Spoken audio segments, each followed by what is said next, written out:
సోదరులందరికీ ధన్యవాదాలు. మరి పల్నాడు జిల్లా ముఖద్వారం నర్సరావుపేట ఏరియా హాస్పిటల్లో జిల్లా హాస్పిటల్లో ఇక్కడ ఉండటం జరిగింది. దాదాపు రోజుకి ఓపీ టర్న్ ఓవరే దాదాపు 1000 మంది దాకా వస్తారు. ఇక్కడ ప్రతి నెల డెలివరీలు కూడా 400 దాకా డెలివరీలు అవుతూ ఉంటాయి. అదేవిధంగా సర్జరీలు కూడా ప్రతి నెల దాదాపు 300-400 సిజేరియన్ సెక్షన్ జరుగుతూ ఉంటాయి.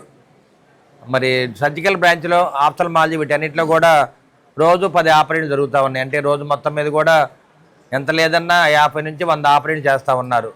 ఆప్థల్మాలజీ కానీ, ఆర్థోపెడిక్స్ కానీ, జనరల్ సర్జరీ కానీ, ఈఎన్టీ ఇవన్నీ కూడా దగ్గరుండి చేస్తూ ఉన్నారు.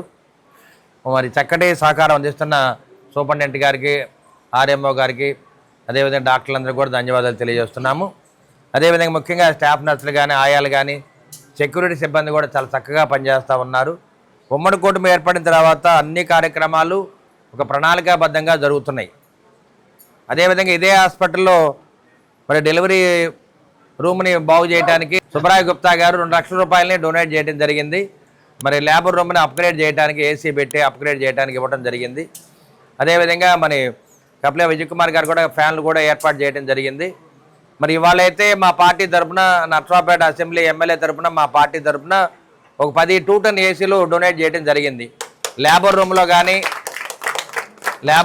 కానీ సర్జరీ రూమ్లో కానీ, థియేటర్లో కానీ, డాక్టర్స్ రూమ్లోకి అన్ని విధాలు ఉపయోగపడతాయని చెప్పి 2 టన్ ఏసీలు ఈ ఎండాకాలం అవసరం అని చెప్పి మేము వచ్చి చూసిన తర్వాత మరి 10 2 టన్ ఏసీలు ఏర్పాటు చేయడం జరుగుతుంది. అవసరమైతే ఇంకొక 4-5 కూడా ఇవ్వడానికి మేము సిద్ధంగా ఉన్నాము. మహానాడు సందర్భంగా మరి తెలుగుదేశం పార్టీ మహానాడు సందర్భంగా ఈ కార్యక్రమాన్ని ఏర్పాటు చేయడం జరిగింది. మరి విజేత ఎలక్ట్రానిక్స్ వారు మరి వారందరూ కూడా సహకారంతో ఈ కార్యక్రమాన్ని ఏర్పాటు చేయడం జరిగింది.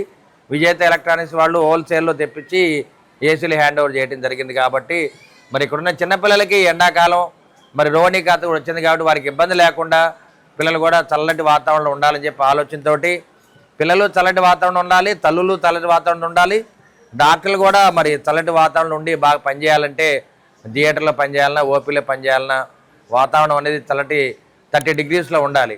మరి వాళ్ళు చూస్తే 45 డిగ్రీల సెంటిగ్రేడ్ ఉంటుంది. మరి ఈ కార్యక్రమాన్ని ఇంత బాగా ఏర్పాటు చేసిన మరి హెచ్డి చైర్మన్ గారు లక్కిరెడ్డి వెంకటేశ్వర రెడ్డి గారికి కానీ, వాళ్ళ కమిటీ సభ్యులకి, అదేవిధంగా ఆదివాసీ ప్రముఖులకు, తెలుగుదేశం పార్టీ నాయకులకు, మీడియా సోదరులందరికీ కూడా ధన్యవాదాలు తెలియజేస్తూ మరొకసారి ఇక్కడున్న డాక్టర్ల సిబ్బంది కూడా మా కృతజ్ఞతలు తెలియజేస్తూ ఉన్నాము. అదేవిధంగా స్టాఫ్ నర్సులు, ఆయాలు, సెక్యూరిటీ వాళ్ళు అందరూ కూడా, అంబులెన్స్ వాళ్ళు కూడా చక్కగా పనిచేస్తున్నారు. అందరం కూడా కలిసికట్టుగా పనిచేద్దాం. ఎందుకంటే కలెక్టర్ గారు మనకు అండగా ఉన్నారు కాబట్టి మన హెల్త్ మినిస్టర్ గారు తప్పనిసరిగా మరి రేపు నర్సరావుపేటకి విజిట్ చేయాలి. ఇక్కడున్న ఆర్ఓ ప్లాంట్ ఒకటి ఓపెన్ చేయాలి, హైటెక్ ల్యాబ్ ఒకటి ఓపెన్ చేయాలి, డయాలసిస్ ప్లాంట్ ఒకటి ఓపెన్ చేయాలి, అదేవిధంగా నియోనాటల్ యూనిట్ ఒకటి ఓపెన్ చేయాలి, అదేవిధంగా బయోమెడికల్ వేస్ట్ డిస్పోజల్ ఒకటి ఉంది. వీటన్నింటి కూడా ఓపెన్ చేయడానికి హెల్త్ మినిస్టర్ గారు రావడం జరుగుతుంది. కాబట్టి ఆల్మోస్ట్ ఈ మహానాడు అయిన తర్వాత ఫస్ట్ వీక్లో వారు వస్తారు. మనం అందరం కూడా కలిసికట్టుగా పనిచేద్దాం. డాక్టర్స్ కలిసి పనిచేయాలి, మరి ఆయాలు కానీ, నర్సులు కానీ, మరి సిబ్బంది కూడా అందరూ కూడా కలిసి పనిచేయాలి. కాబట్టి మరి ల్యాబ్ టెక్నీషియన్స్ కానీ, ఎక్స్రే టెక్నీషియన్స్ అందరూ కూడా బాగా పనిచేస్తూ ఉన్నారు. అదేవిధంగా ఇక్కడ స్ట్రెచ్చర్లు కానీ, వీల్ చైర్లు కానీ అన్నీ కూడా ఏర్పాటు చేయడం జరిగింది. మరి కార్యక్రమానికి వచ్చేసిన మరి డాక్టర్లకి, పుర ప్రముఖులందరూ కూడా, మీడియా ప్రముఖులకి మరొకసారి ధన్యవాదాలు తెలియజేస్తున్నాము.